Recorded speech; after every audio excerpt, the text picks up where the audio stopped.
نعبد وإياك نستعين اهدنا صراط المستقيم صراط الذين أنعمت عليهم الغير المغضوب عليهم ولا الضالين آمين. wajibate biye jumae la horoma dondo ala batuli ani ala nyini andara odekama nga juma do ya fe doka nga faraka ka sangorota sabula Allahu ta'ala ayi haramade ni jina ni wurdane ni meleke ikado ayanda ale batuli kama ka ala nyini ka don amma nyini Allahu ta'ala fe ale ala doni anni limaniya amma nyini Allah ta'ala fe ala kuchaya anju sukuna ka anya yele wajibate ka anya she ala kuma ambo nyini Allahu ta'ala fe amma nyini ala fe masa sangoro tali jamana mi nomba kuna ko mali wajibate ka do duwo mi ananye lanyini mi nga Allahu ta'ala wajabate wallahi kado abaraka jabi halikada min yi korovela dugu kelengele menum be ni nunun daga yoro kundo ni ala yo sebaya dama ambe alafu ambe ala wali nyuman don wajabate amani na ala fe ni dugu nunu anga sebaya soro lengo fe akake mali mahere akaka anga soro su mahere halibi naka bi akadwa ani baba juche wajabate halibi naka bi akadwa ani majugute dabali jugu fere jugu tigi mawo mabala maliko na maliko kan ne hakila jugu de bila boje wate ni jamana nunu minani mali surasu bulu ya rabbi o hakila jugu ala ko ke bone ka shuri yereka ala ki halaki ki tanye ya rabbi ala ki halaki ki tanye amani na Allah ta'ala fe an ganin jamana ma minu nyake no ye surasu ye muguni kishati yo minu ndura la ya rabbi ala ku nyele arjina kono ala ka arjina ku sawi ala ku nyele arjina kono minu jogini mbe wajibati duwo ka ala ka kena da anuma wajibate ka do minun bolole meli fendula ala ku kishi ala ka du ni jugu ce ya rabbi ala ka jugu ni janfa ce ma minun nyenyemoyi nolu hakili na nzoro deme baw hakili nyuma tigo wajibate ya rabbi ala ku sangorota anyini ne do malde befe ni mi mise ka mugu saka duma ibise ka kisesa ebise mobilisana ni tese ni jila wajibate isali wo sali duwo ka nga jamana ya rabbi alaka maliki sha alaka malitanga alaka malde bo bulula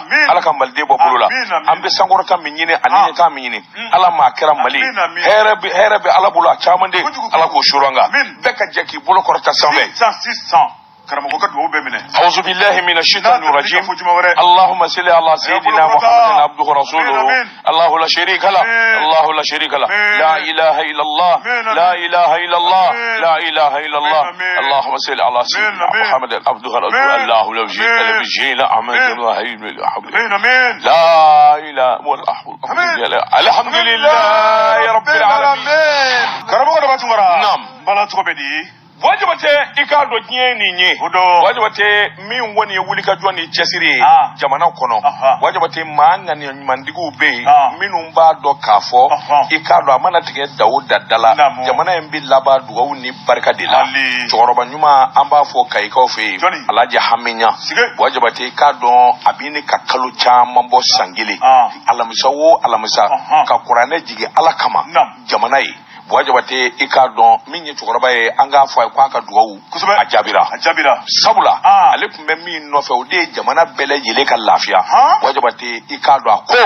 na sorola jamana lafiya li bi ben na fulo min ba le bulu apa be do dumini na ka di jamana ma wa ban kana lila kana la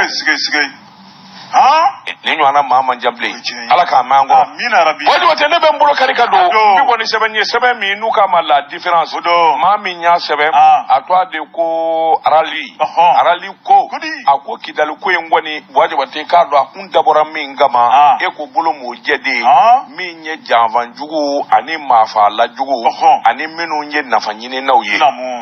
ko nyere damene wajabate kabini san 2011 ni to abu farala nywanga ukajere kulujugu mimbe nuka makuta ode tara Muhammad Kadafi fa le ko ne adona farafina babule mbele jile ko ne be burusa wajabate o ko ni ngele tarote mana minye jekulu doye ni oye demison nye minu ngala ne do nukumi Kadafi fe na bu Musa ka ku munaki wajabate ka do buruda me demseni chama de kumbe Kadafi Kanafi de kumbu dodolema sebari kala ko kabini Kanafi ko ni zara dugu kera ikado batemezrai wajabati bele jili bi yere nyini o dinna na kesawabu san 2012 ikado ni ndemso nga faranyo nga buruda mejere jokulu uku yere ma ko aiwa MNLA wajabati ulu dinna na hakilla soroka manga wulisa kolu bina awudamata jamana sigi malikono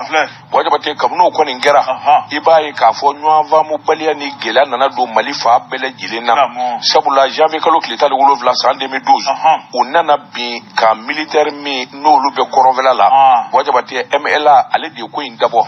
dum mandi kle mandi no tita bi doka ka falike ubi kule azawad santa anikele ubeni manga ina utoro dila wajabati ikado ko weren na do azawad jukoro sabula minye kidal na lamine olu bi yoro mi no fe ko tige ka bon malila ikado abidamine kidal tumbuto ani gawo ukoni mbele yele olu fadugo kolodi wajabati fo ka bon malila o mali gouvernement na jira sa ka fo ni ngomi ntabato fle na mawuli ka jo buluda ni chesiri make wajabati ikado nunu mina gelata ka mali segere mi nyo ana madili ka soro ubola mumma ansardin wajabati ikado ofana burudame iyada agali wajabati ikado mali nye febe ken ngamale nye ofana laba de nani changi jo ninga na fanga were shigi mi nye dinne ko kelei ale ka kuma ka karoi ale ta tote ngi nga azawadi de ale ko di ko mali yere be abede bi yele maka ke shera jamana ofana kele na wuli wajabati ikado nangaraba fla kuma ni nwanyi olu nana wuli minge wajabati olu etatu MLA la wajabati MLA chedi chama bulila ninga za Mauritanie Algérie Niger fo Burkina Faso wajabati ikado do yere usolo ninga na Mali Libya vafe sebene kala ko nana nyami joni de jugui ambo fanana wajabati ikado jenseke nani jere jokulu jugu bamimbe Al-Qaeda ni akmi o fanana ni inni ndwala wajabati onani inni ndwala ka sarjini ko jukoro madondo wajabati ikado ko nana gela fa bele jilena mi ngoni nye yere nyini onana buluda ikado jamana tasuma buka MLA tasuma buka foka na se wajabati ikado ay wasi minyi islamishu ye olu forla kana kele wuli kele mi na barka na bunya wajabati ikado kidal uyo mina kufura tumutu minena ga wo minena wajabati ikado bu deba deme ugundale mbeba makoka o ya soro an munye minasiro ay an woni munye minasiro an mu chorba soro kayo an mu chorba soro kayo na so mina o ya soro an dara Senegal ala mali islamo kishara wajabati mami nu nana fanga soro kwa na moti dodala wajabati odona maingama ulika jonna na buluda sorasi demise minu ngumbe adona maingama ni demise nunu mbala de nunu nde kumbelike kona kasoro ku kwa daula ni tuabu ka deme wajabati ka do ka gawumne ka tumutu mine wajabati ikado furanje be uya be fura ukunda kidale ka ubise dondala tuabu sina kana dashwati kangara tuabu na dashwati jamfafla de tobu yedasha muna nin kele mbe kara ka nin dugu mbe mine muna ndu tumutu ayi ambi joro unana ngolo de tige saka namara damine wajabate ka so ke ku bisra ni surasu nana do kidal e kana do kana ta ay wami ye civil gwanza ka to lofa ni be kunye labedi udale do ala emela ka chete amusote wajabate pumami ay wamali surasu no lu do na dala unana wele bla emela cheduma kilingili minum bolle do kata Burkina ni Mauritanie minum bi yoro bare olu pesa makana kilingile sa kana keke kidale soso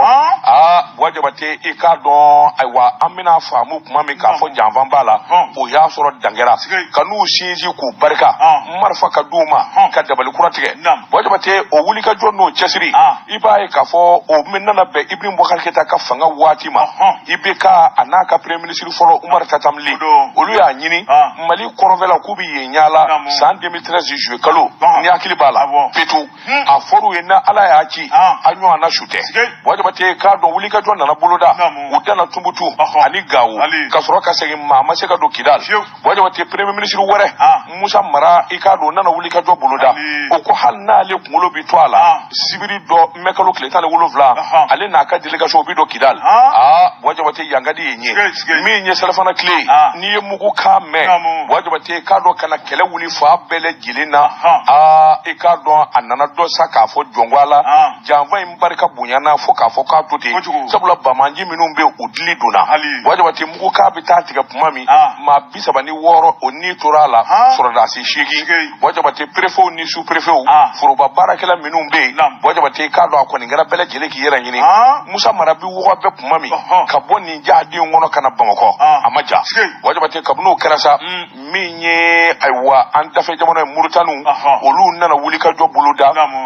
min wani se ka to kilenya ani bembi buluda kuma nyoanya kasigi wajabati fokana accord de paix min nana sigisa san 2015 ngona tabe nyuma yala wajabati min wani jele do ni tarki sonoma santa ani kele negani tei si ka fote wajabati warte min madi buluda me bamanjuma wajabati akele ndi min zona dongele dakele sebni kala ko koni ngume min no fe mata domble jangu jahdi kele re min nana doala nuri ni nari ni be endu denye wajabati nunu mbele jele masuka kele sabulu labana ka ye ka fo unu ma faranyo anga ikado tabitugula o faranyo anga inde na kesa obiye arme re ka ke chekelenye jamana donga duwo nu ka barka wajabati ka tu tadeji ni munye sebanyi ademi nzalo ka bo la différence kono akabi bolla ramgo batumora ali bibe ko mino mabba la révélation ramgo batumora ali ni nouvelle horizon nyada ngura la be kuma me femu ka oye kidali marabole aywa sebenikala ko akoni la révélation la je mami sebenika oye amadou tijani dansogo ko ko minye mali cheba oye no ye anga armée malien ramgo batumora minye kidali gungambi bu fenfene be ibafo ko duga masa sebenikala ko akoni ye ko tabolo la jonne to miseka donc ni miseka ken watila mashi mali armée karamgo dabatura minye dabali ni fero yo blasenga kabini wuliga jow kera mawku gwendoni ndoni karamgo dabatura baye ka foka wuliga jow boloda mali allagana ni ko bisaka ke mali surasu ka kinna to komina karamgo dabatura ku bara ko ni anyana sebengela ko ni ye ku tablo la na duma ka fo mali cheba do na kidali atotora muye o de dana ni jigifa bisaka na ni nywanche to o kake ako ka dugu franka je ako bamanchu se no no bolo no bi yororo la karamgo dabatura no ye no ko jugu ye ko bela jele franco boy ako barako de besana ni watila sebenigala ko ako minyanga surasu ye kramo de batore baye ka fo dana ya ko sabati jigifa ko sabati minye dugu de munumbe ka ira ka fo mali surasu ta kunte do wore ye kramo de batore o de jamana yere lagana ni ko ye minye ko ashimi ko itaka kuma do ka ira ka fo mali dugulo fa fa sibirnya kele atito abada jugu ye kramo de batore mawu make de bedanga na jugula mali dugulo ka anantara ke ka buida ninka lasigi jamana ba o siga kanimine sebenigala ko akoni ye mali sura su yira ka kinna ulaje uji kifalen do sabu minye nyemo bu kokoro minye sura su ye udambu yira la ko da batura u yibdoni ya musura formation na jamana ko kana nyine dugudungo fana tane dula wechene wajabati ni kanute ni jamana fete gela ni gela mimi nuanga jamana ngono bi ka kurandega faraka wallahi ni malidonga kanute samba soro muruti kala nga ala ni malide be ba ka jamana fe e mai ma ti kuma wallahi o ka jamana ai ha senga bana nga una tauta ambufe ani kurare ma mena sangili amunyu nedu foko kanye o fene korolo ka bone maja sebenigala ko Amadou Tijani Dansogo kramo da batura aya yira ka fo min ko ni basigi ibai ka fo bara ko ni nundo na ka ba akoni ya la jua ku yira na to ka ba minye polisu yo lobe do kidali kon nala ninga se ka ta polisi ya baro boloda sebenigala ko akoni ye kidali yira la jebe kramo da batura minye malikele ke chemu mbembi akacha fo ka damateme ako dugu ma je ka ba on munu salo de be boloda ako ni nouvelle horizon la je kramo da batura jamana min be nali kana bo jona kuma o de irisu ye minye fédération de la Russie ulu kon kan laski demo banga jamana kon nala ale tika no blake aywa ako tika no blabe talika munka no ye Igor Gromiko ye aya yira ka fo malika kitali mine ka jara irisu ye fo ka damateme ojodo ka deme be mali sura su ye ka kele ya ban ye ala kusara ko da batun kali bi ko shini amago be mina kanga fuye aywa sebenigala ko minye irisu ka jamana kuntike no Vladimir Putin ye ko da batun ibai ka fale refena ni sonjale no ale ya yira ka fo minya le jinyo no ye mali jamana kuntike no ye colonel Ashimi Goita ako Ashimi ye fenfenyi na le fe fona tabolo no takaba takadama fura tabulu atoy kurango o kana le kurai awo sabankala ko ramadu batura ni ye jatemena ga minye rusuye ibai ka foka wuli ka jodona na tawla minye alibi mali kale ka jo jijali minye kale ka mina munu be no tambulo alibi ko da batuma ko lu be sera kana aywa sabankala ko ako minye rusuye beni kele kan ga sabati mali kono tugomina ko da batuma ko ni ta bane de ku na to encore kan to dolima ko ta fo kan bela de ka kinla jidila ko katoya kuna foni fle anye mimbo la révélation allez ni nouvelle horizon kono so barena boje wote ne be mbolo kari kado bi boni sebe mi nuka ma nouvelle horizon nyedangura anyuru demuso hawa shaidu tarawre ni nya ka sebe ni boje wote ka do koroto ko jugu abina ni e ka do finyeye ako malide ni so jaledu on di miri politiko kumana andi miri fa masigila min be malide bele jile dusula ani dugo min baraka ke minum bi fangana ku jija hali binaka bi boje wote ka do ko to kacha uka bela jile namu aiwaninga bela jile faranyuanga no kera kuma min bike ana soro ko fuyi ngona tabe waje bate ka do hakili o kele kulembe ma minu mbolo waje bate haraba ibon naji bonembe jakuma tona ina fo Musa Sengo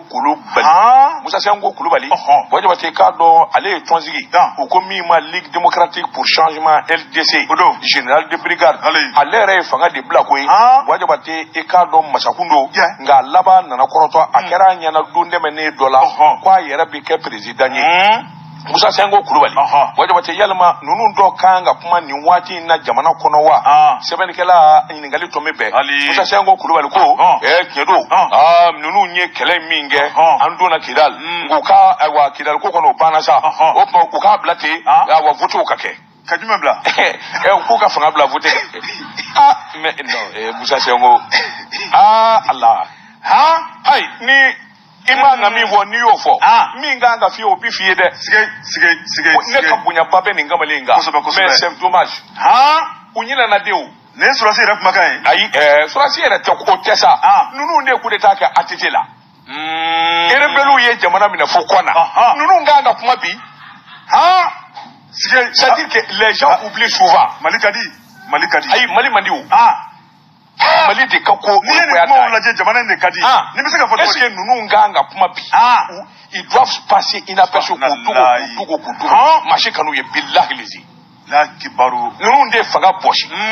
boshi le erebelu ye mali mina fo kona ku to général yaw ni fama yala kera ganyana ya o kanga kuma bi sige Allah jamana nyina ba wakati ba afoto ko nyuma be ngono ya fo de sa na bi ko soro idella ibolo da dusula Musa Sengo Kulubali generali waje bate ikado minu nye generali jalata ikado ewo fufura ki yere la jamana kono de ikado nunu mbala waje bate na fo sabula ajalaw dira ditugo mina akara mbele jile nyera waje bate ko mi nye fangai akase giso demokrasi mina kana olu korotole waje bate ikado mali soroso uye barake bara mi ngeru fe no ekidal minani ngona tabe olu e politique mawde olu korotole do ikado voto kake wasa minye beni kele o se ka shinji tugo bi jamana kono e beni kele aka temeni nga na ni ka nywa ambarase kare kono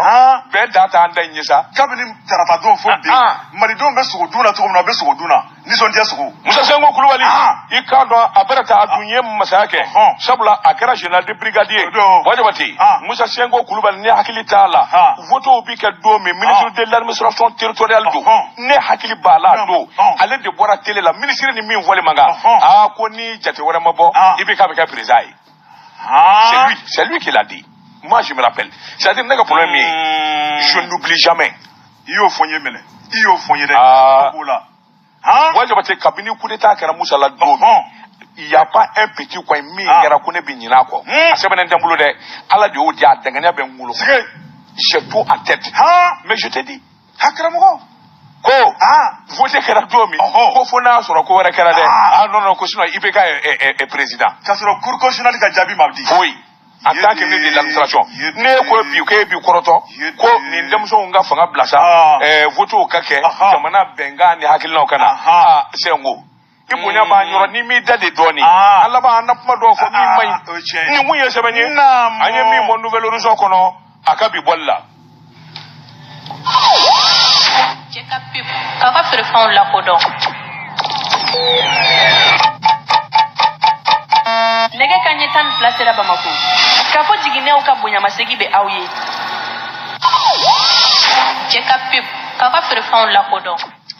Bodi wote na mbala chogo bedi kana ngone betika do jona lende pana mami sebeni ka oye MSC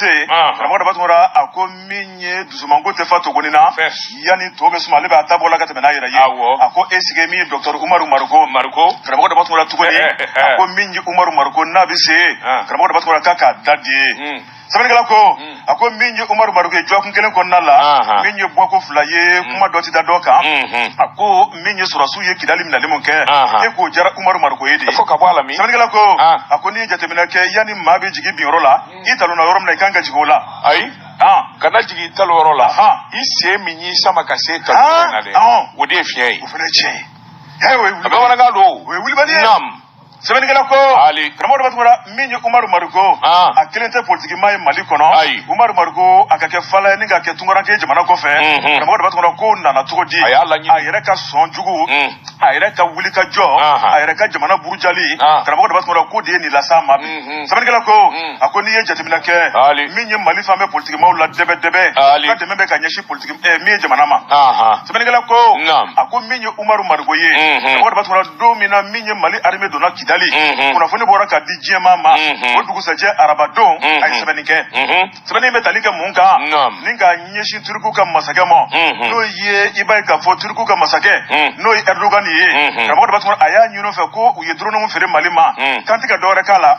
ninga demsunu fa sebeni kala ko minye Umaru Maruko ako alete minan fereli mali o jugala de nga minye minan munu be ka fere malima ko turku ku togodone ko mali sura sute ka dore ka dangana jugo ko sebeni kala ko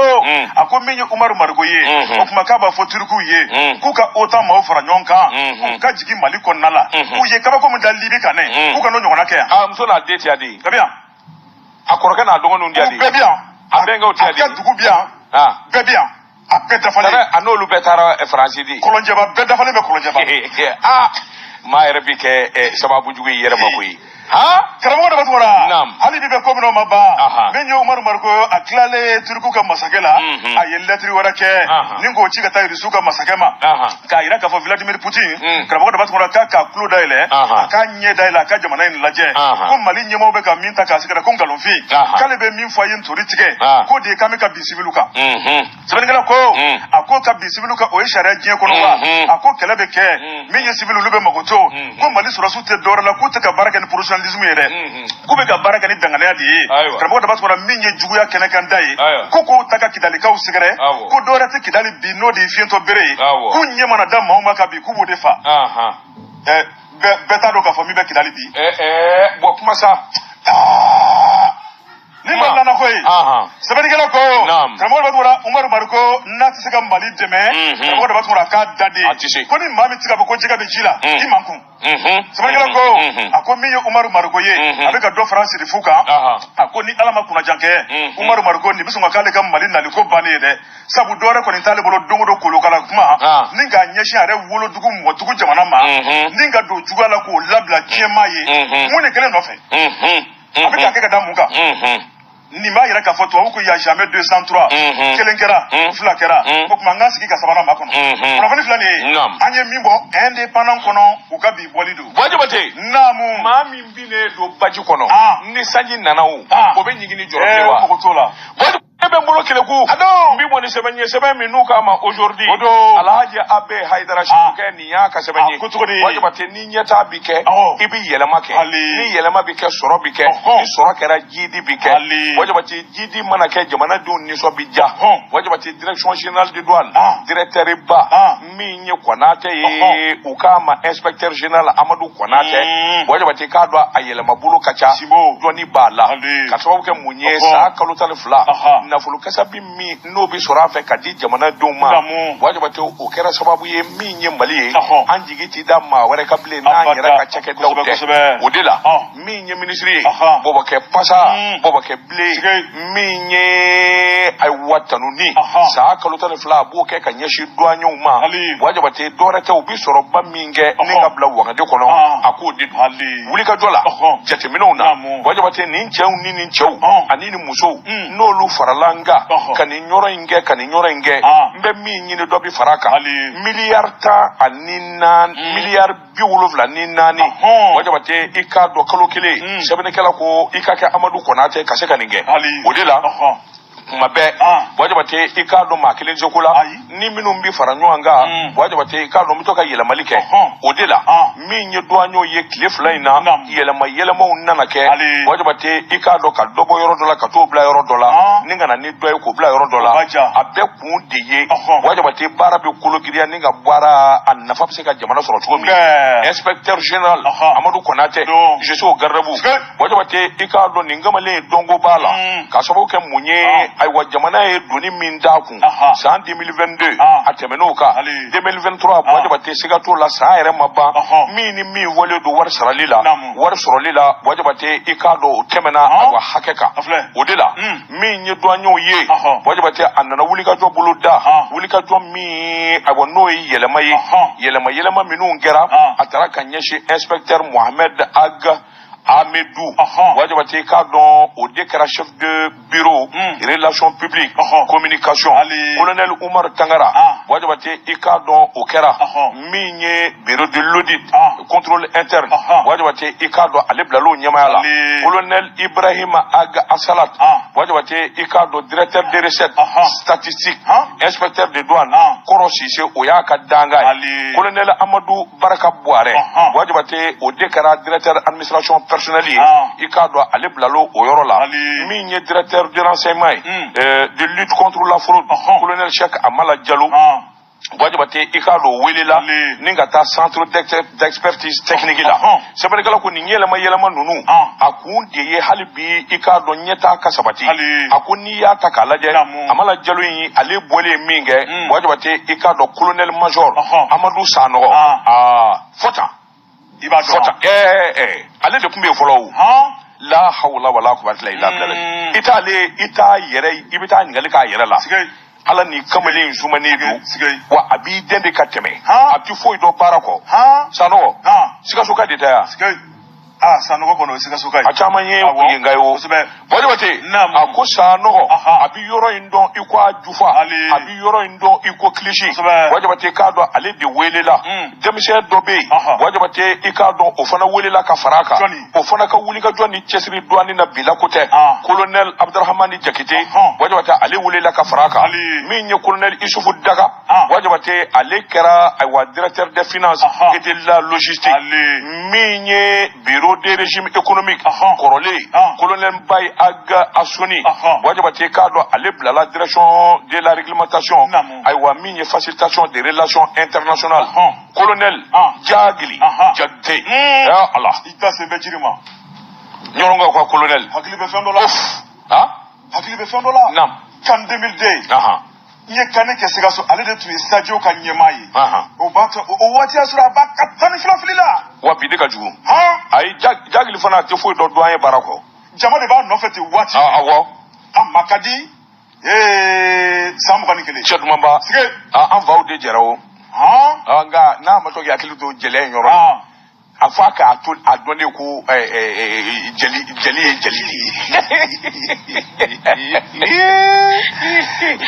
colonel Jagili Jagite nyoronga ukadde wajabate ale kumbi kulukoro ale de kunye yen directeur régional sebene kala ko aywa minye wulika joni jatemine direction des douanes district de Bamako annana Bamako kafo ale de bokuna wajabate ikado onyama koro we minye bureau produit pétrolier colonel Saran Jakite ikadon ale blala kata kulukoro wajabate ikadon aywa mingoni dangaye okara Amadou ye Amadou Traoré wajabate ikadon o depumeni posu koraina ale kunye nyama dangaye akomi nye colonel Traoré wajabate ikadon kara inspecteur de douane ani Musa Jakite Sebenigala ko ako sewu ko fe ma minye oluka nyema sewu duani nyema colonel Seydou Traoré wajabate ikado fana ba donyorola kasawo ke a chef de bureau principal ke wajabate ay wulika jo chama ge sewu jamana na akadanga la sine dambele wajabate ikado colonel Abeta Aga Seydou ikado bora nyoro wajabate obita buguni kataki yin directeur régional okadanga de abokirin dada maigai nyoro du Sahel Abeta wajabate ikado alibi blakata sabula colonel Sidi Yeya uldu Amiyu wajabate okara directeur régional sebenigala ko akoni ni wulika jo nunu ndaka laje minye ABH Haidara Kafola akoni nomination nunu ni affectation wajabate kado sekesegeli dido jatemina do ka sababu ke mimbi ke sababu ye wajabate kado halibi naka bi Amadu akase ki chesiri bara minu ni duni mindale do akon akase ko ke katanye odela wajabate ibai ka fo colonel Ibrahim Konde ale kunye directeur régional de domaine de douane ale kunye Bamako kafo nyama yi wajabate kado ale blala kata minye aiwa BPP onyama kunye direct onyama de kra directeur régional kulukoro yi ako wajabate ni wulika jo nunu ni bedda ba kunye sorodi soro min baraka ke ikado aiwa nyo febi wajabate ajate adonedo san 2023 bengera milliard keme wolufla ni mugani kilinga wajabate ibaye ka fio janvier kalo dron o ya soro milliard keme woro ni kopumbe wajabate okoro de ka fo nyinandai abarka bisonga bonya kateme fo ka fo ka tuti minya Amadu Konate ana jenyon ani makura minu welele be ka bla posula wajabate ikado nyedimi wurado ko dimi wurate akundi mi ngoni nye uka hakili na ani bara mindele dukun jamana bi bonno la o dunidu ni ngunya sebani anya mi zalo ka bo aujourd'hui kono akabi bolla l'œil du Mali de nyedi Adama Amadou Jarani yale ka sebeni Amadou Gom karamo da batkura angata hôpital militaire de Banankoro la sebeni gala ira ka fo yi mandi muna ko ni barata bolo laje karamo da batkura baye ka fo jamana nyema yo sigi ko mere minyi kene so belbele min no nati Mali ira nan da fe jamana la ningo joko nyeshanga finitigala kawma sebeni gala ko jamana kuntigi no ye colonel Ashimi Goita agilla jigina ale rede ko ya brigade foloda janvier kalo do clé mo en 2021 ako e baranga nga ke sanfla ye menegala ko ako baran nun taraka di entreprise e sopra makima na mo da batura ni jatemina ke ulube jamana ko nala ko basika ni barabele ba mbeke sanfla ko nala menegala ko ako ni ya laje kenenyi abe yoro mona no hectare tanduriye abe min ko ni ye banangoro ye banangoro be sanangoro ba o commune ko nala menegala ko faso era de ni jone ni hôpital militaire belele banye na nafulo kuntala biti Joseph wari milliard muga ani woro Sebenarnya ako minye ni kena sonye rawar batura na bana jema dongo do ibaye kafo malido antina bana bato takata jamana ko feble ibaye kafo fon fembe minenkunda kata bla chedi nkunda furagali ko nala amina ni bela jele soroye ala ko ke sebenarnya ako ni ya laje malido beni sonjala rawar batura sigile meka makono ni ke eko bara bani yere toka jantukuni ne minye entreprise nyema uye ako chef la tobe rawar batura lu tobe barakala u dakono de inafo ye Michel Kanté ani Michel Keita Sebenarnya Kanté Keita sebenarnya Kanté Keita menye sopra maki o chedundo ramor batura minye chantier jatemnali ibaye kafo ouvrier ka dangana be ulu de bolo konala sebenarnya akoni ouvrier talu laje ramor batura dibi de chamamba konala ako ouvrier manata akan nafa naka non ramor batura kube do uno che akoni ye bara re tableau shera ul laje bengara minga kay de charger o de barakela minye kasigi bo do ikungolo maski be do minje pochon be do kata bla Ghana sebeningela ko kemeka magasin ke teteu ga keleti takadi machima abe akama ngatidi ama olubno ke muyede obita sana uka avec la boka tana dibita nake sebeningela ko kamo da batwara minye malikura ko ni manga ya kono ako jango surasuka keneso kamo da batwara tetulanga ko ye ako bulola barakala ka hake mumbe kamo da batwara baye ka fo o mai jamana mo abada minye barakala ka jurube sebeningela ira ka fo ni ye ko tabulo laje ibaye ka fo barakala be barala kumamina ko kuma kubisingu samaka boyenta ka tutunda dala sɛbɛnnikɛla ko a baara ta baarakɛlaw dun jɔyɔrɔ ka ca kosɛbɛ chantier kɔnɔna la a ko waati dun tɔ man ca n'o de ye baara finition yɛrɛ ye n'an tora nin taabolo kɔnɔna la ni wuli ka jɔ ma kɛ